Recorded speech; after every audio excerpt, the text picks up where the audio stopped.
कोई भी अपने घर की कंस्ट्रक्शन करवाता है या रेनोवेशन करवाता है, सबको चाहिए कि उनका घर मॉडर्न दिखे, ट्रेंडी दिखे और वो कम से कम पैसे में हो।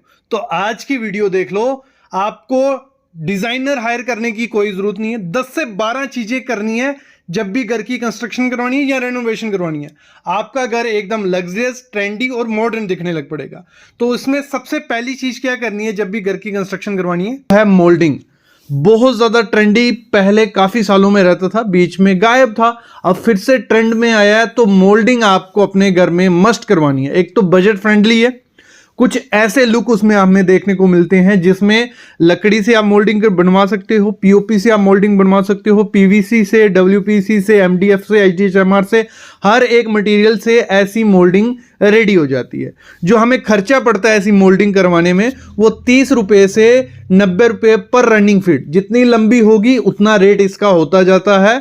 और ये बहुत प्यारी लगती है जब आप इसमें क्या करते हो, लाइट्स ऐड करते हो। मतलब जो वॉल लाइट रहती हैं बहुत प्यारी लुक देती हैं, क्योंकि आजकल काफी ट्रेंडी लाइट्स आ गई हैं। बस करना क्या है, ऐसा डिजाइन चूज करना है कि बीच में लाइट्स आ जाएं, साइड साइड पे ऐसी मोल्डिंग रह जाए, तो बहुत प्यारी एक बजट में आपकी रेडी हो जाता है। तो ये आपको मोल्डिंग करनी है, बस लाइट ऐड कर लेना। और कलर कौन से रखने हैं आपको, उस वॉल का कलर जितना पेस्टल रखोगे, और पॉसिबल है ऐसा करो जिस कलर की मोल्डिंग है उसी कलर पे वॉल हो जाए आपकी, तो और प्यारी लगेगी। नहीं तो आप व्हाइट में भी इसको रख सकते हो। एमडीएफ या एचडीएमआर एम्बोज्ड जो रहता है, जिसपे बहुत अच्छी ड्राइंग्स की होती हैं, कार्विंग की होती हैं, तो ये सीएनसी कटिंग मशीन से इनको एम्बोज्ड किया जाता है। जो भी आपको आर्ट चाहिए इसमें वो आर्ट बन जाती है। तो इसको भी अगर आप बेडरूम के बैक में लगा सकते हो, जहां आपकी एंट्री वॉल है उधर लगा सकते हो, अपने सोफे के पीछे लगा सकते हो। ये बहुत रिच लुक देते हैं। भले इसमें एमडीएफ यूज करो, एमडीएफ यूज करोगे थोड़ा वो सस्ते में हो जाता है। अगर एचडीएचएमआर यूज करोगे वो थोड़ा कॉस्टली में चला जाता है, लेकिन एचडीएचएमआर का ये फायदा होता है कि वो पानी से खराब नहीं होता है, ना उसमें टर्माइट लगता है। एमडीएफ थोड़ा बहुत चांसेस होते हैं कि पानी से खराब हो जाएगा। एमडीएफ का जो आपको खर्चा पड़ जाएगा वो 200 से 250 रुपये पर स्क्वायर फीट के हिसाब से पड़ जाएगा, लेकिन फिर उसके ऊपर हमें पेंट भी करना पड़ता है। तो ऑप्शन होते हैं दो पेंट के, ड्यू की कोटिंग करवाइए या पीयू की, ठीक है, ड्यूको की या पीयू की, दोनों में से। तो वो आप करवा सकते हो। उसका आपको अगर ड्यूको करवाते हो वो सस्ता हो जाएगा 200-250 रुपये पर स्क्वायर फीट में, लेकिन अगर पीयू करवाते हो वो थोड़ा कॉस्टली होता है, 350 से 550 रुपये पर स्क्वायर फीट के हिसाब से। मतलब अगर एम्बोज्ड एमडीएफ या एचडीएमआर लगाना है आपको, तो पर स्क्वायर फीट आपको खर्चा पड़ जाएगा 400 से स्टार्ट होगा, 1200-1300 रुपये पर स्क्वायर फीट के हिसाब से पड़ जाएगा। लेकिन बहुत अच्छी रिच लुक देता है। जो आपका मेन मास्टर बेडरूम है वहां लगा सकते हो।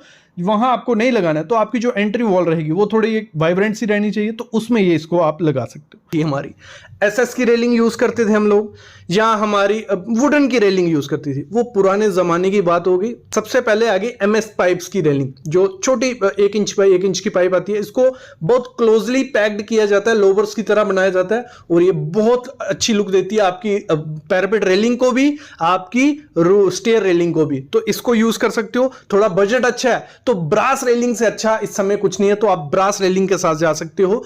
बहुत प्रीमियम और रिच लुक आपके घर में आएगी अगर ब्रास रेलिंग लगवाते हो। ना मेंटेनेंस की जरूरत है, लेकिन दिखेगी भी अच्छी। और साथ ही साथ आप जा सकते हो सीएनसी कटिंग शीट्स के साथ, जिसमें सिंपल से पैटर्न अगर आप बनाओगे तो वो भी बहुत प्रीमियम लुक आपके घर को दे देगी। ऐसी कुछ अगर रेलिंग लगाओगे तो एकदम लग्जरियस और ट्रेंडी लगेगी 2024 में, क्योंकि इस समय इसका ट्रेंड चल रहा है। और सिंपल और सुपर है, ना इसमें कुछ ज्यादा चमक दमक है, सिंपल सी रहती है। एल्युमिनियम ग्लास रेलिंग की मैं बात कर रहा हूं, और आज की वीडियो में मैं यही बात करने वाला हूं कि जो एल्युमिनियम ग्लास रेलिंग रहती है, जो एल्युमिनियम प्रोफाइल रेलिंग जो रहती है, फ्लेक्सिबल स्टोन वेनीर।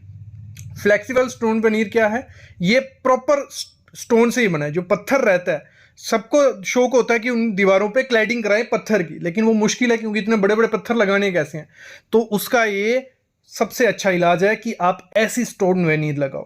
ये मार्केट में आपको कितने की मिल जाएगी, 60 रुपये पर स्क्वायर फीट से स्टार्ट होती है। 60 से 120 रुपये पर स्क्वायर फीट के हिसाब में आपको अच्छी मिल जाएगी। और 1x2 की शीट भी मिलती है, 2x4 की, 4x8 की भी, जैसी आपकी डिमांड होगी। 1.5 से 2 mm मोटी होती है ये फोटो देखो, सेम लग रहा है, लेकिन इसमें आप देख रहे हो थोड़ा 3D सा आपको दिख रहा है। तो ये है रॉक वेनीर, पीयू फोम भी इसको बोला जाता है, आर्टिफिशियल रॉक वेनीर भी ये। और ये अलग ही लुक आपके बेडरूम को, आपके इंटीरियर को दे देता है। तो सबसे बेस्ट और ट्रेंडी ऑप्शन है ग्लास पार्टीशन। बहुत प्रीमियम और रिच लुक देता है ग्लास पार्टीशन। इसमें होता क्या है, आपके जो फ्रेम होता है वो एक तो एसएस का बन जाता है, आप गोल्डन में बनाइए या स्टील में या सिल्वर कलर में, किसी में भी एसएस का पार्ट हो जाता है फ्रेम, और बीच में ग्लास यूज किया जाता है। ग्लास आपको टिंटेड या जो फ्लेयर्ड आते हैं, टेक्सचर्ड वाले आते हैं, वो ग्लास यूज करना है, जैसे आप सामने पिक में देख रहे हो। और इसके लिए आपको थोड़ा बजट अपना बहुत ज्यादा बढ़ाना पड़ेगा, क्योंकि महंगा है, क्योंकि पीवीटी कोटिंग ही बहुत महंगी है। अंदर का मटेरियल इतना महंगा नहीं है। अंदर इसका मटेरियल होता है एसएस, स्टेनलेस स्टील होगा या एमएस होगा या कोई भी मेटल होगा, वो अंदर रखा जाता है, उसके ऊपर कोटिंग की जाती है। एक तो पीवीटी कोटिंग होती है, इलेक्ट्रोप्लेटेड भी रहती है। तो इसमें क्या होता है, दो किस्म के आपके बनते हैं, मैं समझाता हूं आपको। कुछ ये सिंपल वाला देखो पहले, जिसमें पीवीटी कोटिंग हुई है, ये सिंपल डिजाइन है जिसमें कोई ग्लास नहीं यूज होने वाला। आप इसको स्क्वायर, रेक्टेंगुलर, पैटर्न, जो भी आप डिजाइन बनाओगे, आपको ये मार्केट में मिलेगा 1100 से 1200 रुपया पर स्क्वायर फीट के। लीनियर लेजर लाइट्स बहुत ट्रेंड में थी, शोरूम वगैरह में, ऑफिस में रहती थी, लेकिन इनका चलन बंद हो गया, काफी लोगों को नहीं पसंद आया। लेकिन इस समय वो ट्रेंड में है। अगर आप लीनियर लेजर लाइट्स लगवाते हो, जब लाइट ऑफ भी होगी तब भी वो अच्छी लुक देती है, और ये सस्ते में काम हो जाता है। मतलब प्लेन सीलिंग आपको रखनी है, उसमें लीनियर लेजर लाइट लगा दो, बहुत यूनिक सा आपको घर को बना देगी, क्योंकि प्रोफाइल लाइट तो सबने लगाई है। अगली चीज क्या करनी है आपको, जो हमारे वार्डरोब है, वार्डरोब में ग्लॉसी का टाइम चला गया। पहले ग्लॉसी फिनिश बहुत अच्छी लगती थी, ट्रेंड भी था, और लाइट उस पर पड़ती थी, बहुत शाइन करती थी। लेकिन अभी इस समय अगर आप मैट फिनिश के साथ जाते हो, तो मैट्स में आपके घर को एक अलग लग्जरी लुक मिलता है। तो आप मैट वार्डरोब रखिए, वो भी बहुत प्रीमियम सा आपके घर को बना देगा। देती है बाथरूम की जो एसेसरीज है, जहाँ आपके वॉश बेसिन की एसेसरीज हैं, नल हो गए या कुछ भी एसेसरी है। पहले क्या एसएस की स्टील कलर की मिलती थी, ज़्यादा से ज़्यादा लोग ब्लैक कलर लगवा लेते थे। आजकल उसमें काफ़ी वेराइटीज़ आपको मिलती हैं, ब्रॉन्ज में मिल जाती हैं, पिंक में मिलती जाती हैं, काफ़ी कलर्स आ गए हैं। जब वो आप मैट के साथ उसको लगाते हो, एकदम से लुक निखर के आता है, बहुत प्रीमियम सा दिखता है। बस थोड़ी मेंटेनेंस का इशू रहता है, अगर मेंटेनेंस अच्छी है तो आप कलर्स के साथ जाइए, बहुत अच्छा लुक निखर के आपके घर में आएगा। अगली चीज़ होती है एसी। एसी हर रूम में लगाया, और एक एसी ऐसी चीज है जो अलग से रूम में दिखती है तो बहुत वियर्ड सी लगती है। तो उसमें भी व्हाइट कलर, ये ब्लैक कलर को छोड़ के और भी प्रीमियम कलर्स और ग्लास फिनिश में आपको एसी देखने को मिलेंगे, उनको लगवाइए, बहुत प्रीमियम लुक आपके रूम को देंगे, निखर के आएगा आपका रूम। चीज क्या करनी है, जो वॉश बेसिन होता है हमारा, बहुत इंपॉर्टेंट चीज होती है और डेली यूज है।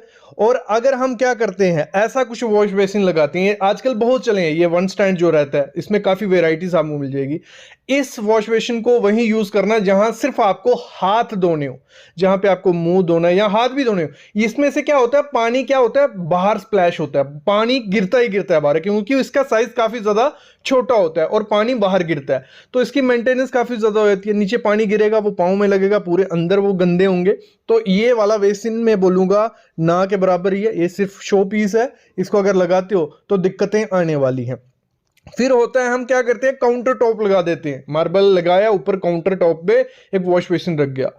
इसमें भी क्या होता है, इसमें भी मेंटेनेंस काफी ज्यादा हो जाती है, पानी बाहर स्प्लैश होता है, हाथ धो रहे हो वो स्टेन पड़ेगा बाहर, तो फिर बाहर की सफाई अलग से, अंदर की सफाई अलग से, तो वो दिक्कत रहती है। तो आपको हमेशा क्या लगवाना है, अंडर काउंटर, जो ऐसे कुछ वॉश बेसिन रहते हैं अंदर की तरफ रहते हैं, तो इनको लगाओ। इनकी क्लीनिंग अच्छी होती है, क्योंकि पानी अंदर है, सब कुछ अंदर गिरेगा, और साइज जितना ज्यादा बड़ा होगा उतना ज्यादा इजी होता है उसको मेंटेन करना। तो ये चीज ध्यान रखना। मेन डोर लगाना है, उसका साइज जितना बड़ा आप रख सको उतना रखना है। और हमेशा एक टिप मैं इसमें जरूर एक्स्ट्रा दूंगा, कभी भी इसको हार्पिक या किसी ऐसे केमिकल से यूज मत कर दें, साफ मत कर देना। तो उसका क्या होता है, एक लेयर होती है इसके ऊपर, सेरेमिक के ऊपर, कि वो स्टेन नहीं रहने देती है। जब आपने वो हार्पिक या कुछ यूज कर लिया, वो लेयर निकल जाती है और स्टेन इसमें चिपकने लग पड़ता है। तो ये चीज है। और कंपनी का, हमेशा कंपनी का लेना, लोकल कंपनी का लोगे तो उसमें होता क्या है, वो सही से बना नहीं होता है, और उसमें आपका स्टेन साबुन रह जाता है, वो दाग निकालना बहुत मुश्किल हो जाता है। तो ये चीज हो गई, इससे इसको ऐसे करना है। अगली चीज होती है, लोग हम अपने घर में क्या, बेड हो गया, सोफा हो गया, बहुत मतलब बना रहे हैं, और हम लोग गलती क्या कर रहे हैं, लाइटर शेड ले लेते हैं, वेलवेट सब यूज, आजकल मोस्टली सोफा या बेड में वेलवेट यूज कर रहे हैं, लेकिन क्या करते हैं, लाइटर कलर लेते हैं। लाइटर कलर आपको कभी नहीं लेना है। लाइटर कलर लोगे उसमें हाथ रखोगे या कुछ डस्ट गिरेगी, वो स्टेन जाने नहीं वाले हैं, स्टेन दिखेंगे ही दिखेंगे। तो आपको डार्कर कलर लेने हैं थोड़े इसमें, और साथ ही साथ ऐसा लेने हैं जो वाटर रेपेलेंट हो। फैब्रिक होता है जो, या जूट फिनिश फैब्रिक आता है, तो ऐसे फैब्रिक जो रहते हैं इनमें इतनी ज़्यादा स्टेन वो वगैरह नहीं दिखते। हम लोग वेलवेट यूज़ करते हैं और लाइट कलर लेते हैं तो वो दिक्कत आ जाती है। अगर आपको वेलवेट ही यूज़ करना है, लेकिन उसमें ये करना थोड़ा डार्क कलर लो जिसमें आपको डस्ट नहीं दिखे, तो ये पहले सोचना पड़ता है, नहीं तो दिक्कत आने वाली है। चीज़ क्या होनी है, कभी भी ड्राइंग बनाने जाओ, आर्किटेक्ट से पूछो वो कौन कौन सी ड्राइंग देगा, मतलब क्या क्या देने वाला है। वो आपको 2D प्लान देगा। 2D प्लान क्या होगा, सिंपल आपका लेआउट होगा कि कमरा यहाँ है, प्लिंथ आपका यहाँ है। आगे मैं रेट बताने वाला हूँ कि कितना खर्चा पड़ जाता है एक प्लान बनाने का, ड्राइंग बनाने का। क्या 2D प्लान देगा। दूसरा फर्नीचर लेआउट होता है। कभी भी 2D प्लान मत बनाओ, सिंपल वो प्लान मत बनाओ कि आपका कमरा कहाँ है, आपका रूम ये है, उसके साथ फर्नीचर लेआउट जरूर लो कि आपका बेड कहाँ आएगा, कितना एरिया बच रहा है, फिर एग्जैक्ट आइडिया आपको लगता है कि आपके रूम में जगह कितनी बचेगी। आप प्लान ले लेते हो, बाद में जब बेड लगाते हो, अलमीरा लगाते हो, जगह ही नहीं बचती है ना चलने की फिरने की। तो अगर सिर्फ 2D प्लान भी बनाना है, साथ में फर्नीचर लेआउट ले लो। अगली चीज होती है, हम जो बाथरूम में टाइल लगाते हैं फ्लोरिंग में, वो हम सेरेमिक यूज कर लेते हैं या मार्बल यूज कर रहे हैं, तो सेरेमिक मार्बल पानी सोखता है, आपके बाथरूम की टाइल में स्टेन कभी जाएंगे ही नहीं। तो कभी भी सेरेमिक टाइल या आपको मार्बल अपने बाथरूम की फ्लोरिंग में यूज नहीं करना है। आपको यूज क्या करना है, विट्रीफाइड यूज करनी है, और ऐसी करनी है जिसपे स्लिप नहीं लगती है। स्लिप रेजिस्टेंट वाली काफी टाइल आती है विट्रीफाइड में भी। बड़े प्लैंक लगाओगे उसमें क्या होता है, सफाई इजी होती है। जितने ज्यादा जॉइंट होंगे उतनी जॉइंट में मिट्टी फंसती है, उतने ज्यादा वो खराब दिखते हैं। जैसे ये टाइल है, इसमें ज्यादा जॉइंट है कि 1x1 की टाइल है, तो इसमें डस्ट घुसी रहेगी, बहुत खराब दिखता है। इसकी मेंटेनेंस आपको करनी पड़ेगी। दूसरी चीज है, स्लोप में ध्यान देना। जो हमारा बाथरूम की स्लोप जहां देनी है, वहां ड्रेन, एक अच्छा ड्रेन आता है जो इनबिल्ट, मतलब फ्लोरिंग में बिल्ट होता है। लंबा सा ड्रेन लगाओ कि पानी एकदम से आपका नीचे चला जाए और बाहर निकल जाए। नहीं तो छोटी ये जाली जो रहती है, इस जाली में लगाओगे तो इसमें एक तो ये होता है कि पानी स्लो जाता है, ऊपर इसके गंद जमा होगा। दूसरा, स्लोप अच्छे से नहीं होगी, वहां मिट्टी इकट्ठी होगी, और साथ ही साथ यहाँ रस्ट लग जाती है इसको। तो ये चीज आपको ध्यान रखनी है। ये थोड़ी चीजें अगर आप फॉलो करोगे तो आपके घर में भी डस्ट नहीं रहेगी, मेंटेनेंस फ्री घर हो सकता है। और 2 टिप्स साथ में दूंगा। जो हम क्या करते हैं, किचन हो गया, जहां हमारे टीवी यूनिट हो गई, तो हम ओपन शेल्फ्स रखते हैं, कुछ ऐसी शेल्फ्स रखते हैं। देखो ये सामने शेल्फ्स देख रहे हो, इनमें डस्ट आती है, मतलब दूसरे दिन आपको इसमें डस्ट देखना शुरू हो जाएगी, और जब आप क्लीन नहीं करोगे तो ये बहुत गंदा दिखता है। तो आपको पॉसिबल करना है कि ये जो ओपन शेल्फ्स रहती हैं, भले आपकी किचन की हैं भले यहाँ की है, इनको कम से कम रखना है, और इनको बंद कैबिनेट जो आते हैं वो रखोगे तो इतना ज्यादा दिक्कत नहीं आएगी। दूसरा, जो रग्स हम यूज करते हैं, नीचे फ्लोरिंग पे रग्स रखते हैं, जो फर वाली रग्स होती हैं, जहां ऐसे पैटर्न होते हैं, इसमें डस्ट घुस जाती है, और इसको डस्ट को निकालना इतना ज्यादा मुश्किल हो जाता है कि मतलब आपको रग फेंकनी पड़ेगी, साफ नहीं होगी। तो पॉसिबल करो ये फर वाली रग्स को ना बोलो, जो सिंपल प्लेन रग्स आती हैं उनको लगाओ। और आजकल बहुत ज्यादा आ गई हैं जो स्टेनलेस हैं, तो जो मतलब कॉटन फैब्रिक की आती हैं, तो इनमें क्या होता है, डस्ट इतनी जल्दी घुसती नहीं है और इजी साफ भी हो जाती हैं। एमएस या स्टील डोर इस समय सबसे ज्यादा यही चल रहे हैं। इनके आप लुक देखो, बहुत अच्छी लुक मिलती है। काफी कंपनीज हैं जो इनको बनाती हैं। टाटा प्रवेश हो गया, जहाँ ये सामने जो कंपनी आप देख रहे हो, यहाँ ये कंपनी, यहाँ ये कंपनी, हर एक कंपनी अपने टाइप के एमएस स्टील डोर बना रही हैं। आप इनको लगाओ, बहुत प्रीमियम लुक मिलती है, लकड़ी की तरह लुक मिलती है, सिक्योरिटी भी अच्छी रहती है, इनकी लाइफ भी बहुत ज़्यादा है ना, ये इतनी जल्दी आपके टर्माइट से ख़राब होंगे। बस पानी का थोड़ा रहता है, लेकिन अच्छे से अगर पॉलिश पेंट इन पे किया हुआ है तो पानी से भी इतनी जल्दी ख़राब नहीं होती। बस अगर आप अपनी बालकनी को बेस्ट, लग्जरियस और ट्रेंडी दिखाना चाहते हो, फॉल सीलिंग पे बहुत ध्यान देना है, क्योंकि जो फ्रंट से कुछ कोई भी देखेगा हमारी, तो हमारी फॉल सीलिंग बहुत रोल अदा करती है अच्छा दिखने में। तो इसमें क्या ऑप्शन हो जाते हैं हमारे पास। सीलिंग में सबसे पहला ऑप्शन होता है हमारा पीवीसी सीलिंग। कभी भी पीओपी या जिप्सम की फॉल सीलिंग बाहर मत करवाना, पानी लगेगा, खराब हो जाएगी। पीवीसी की फीलिंग फॉल सीलिंग, इसमें भी क्या करना है आपको, ब्रांडेड कंपनी की लेनी है। वॉक्स की बहुत अच्छी है, लेकिन थोड़ी महंगी रहती है, 200 से 300 रुपए पर स्क्वायर फीट के हिसाब से रहती है। वुडन टेक्सचर में, ग्रे टेक्सचर में आपको मिल जाती है। दूसरा ऑप्शन हमारे पास इसमें हो जाता है एसीपी शीट्स या एचपीएल शीट, दोनों में से एक भी लगा सकते हो। लुक देखने में दोनों अच्छी लगेगी। एचपीएल शीट की थोड़ी क्वालिटी अच्छी होती है, लेकिन वो 300 से 350 रुपए पर स्क्वायर फीट के हिसाब से मार्केट में मिलती है। उसके ऐसे लगाते हो ग्रे या ब्राउन, बहुत रिच लुक देंगे। एसीपी थोड़ी सस्ती आ जाती है, 200 से 250, ना ये पानी से खराब होती है ना धूप से, ठीक है। पीवीसी का थोड़ा दिक्कत रहती है कि थोड़ा धूप वगैरह से खराब हो सकती है। या मैं रिकमेंड करता हूं प्लेन सीलिंग रखो, बहुत रिच लुक वो भी देती है कि आपकी प्लेन सीलिंग है, पीओपी वगैरह करवा लो, उसके ऊपर लाइट्स के साथ खेलो, बहुत अच्छी लाइट्स आती है। मैं आगे आपको बताता हूं क्या कर सकते हो। एक और ऑप्शन हो जाता है, जो पीवीसी टाइल्स आती हैं वो आप अपनी सीलिंग में लगवा दो, तो पीवीसी टाइल्स भी बहुत अच्छी लगती हैं सीलिंग में। तो ये 4-5 ऑप्शन आपके पास हो गए। इसी में लाइटिंग का निकल के आया, तो लाइट बहुत इंपॉर्टेंट होती है। आपकी जो सीलिंग है वो लाइट से एनहांस होगी रात को। दिन में तो आपने डेकोरेटिव लगा दिया, फॉल सीलिंग दिख रही है, आपके गार्डन दिख रहे हैं, जो भी दिख रहा है, रात को आपका लाइट्स बहुत अच्छे परफॉर्म करते हैं। तो उसमें सबसे बेस्ट ऑप्शन इस समय ट्रेंडिंग में जो है प्रोफाइल लाइट। आप वॉल से लेके पूरी सीलिंग में लेते हो, बहुत रिच लुक मिलती है। या आगे में प्रोफाइल लाइट लगाते हो, अच्छी लुक निखर के आती है।